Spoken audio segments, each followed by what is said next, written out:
শহীদদের পরিবারের দায়িত্ব নেবে সরকার, বলেছেন উপদেষ্টা নাহিদ ইসলাম। তিনি বলেন, ছাত্র জনতার অভ্যুত্থানে শহীদদের পরিবারের দেখাশোনা সহ অন্যান্য সুযোগ সুবিধা দেওয়ার দায়িত্ব সরকারের। আজ বৃহস্পতিবার বাংলাদেশ সচিবালয়ে উপদেষ্টার অফিস কক্ষে বাইপালে ছাত্র জনতার অভ্যুত্থানে পুলিশের গুলিতে নিহত মোহাম্মদ রমজান আলীর পরিবারের সঙ্গে সাক্ষাৎকালে তিনি একথা বলেন।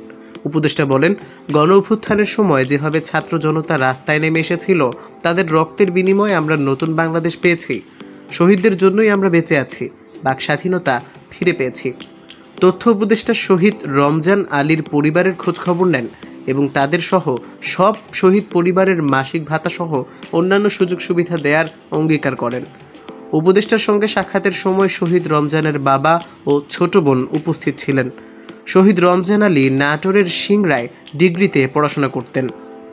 তার পরিবারের কেউ উপার্জনক্ষম না থাকায় বাইপালে একটি মাছের আড়তে কাজ করে তিনি পুরো পরিবারকে খরচ চালাতেন।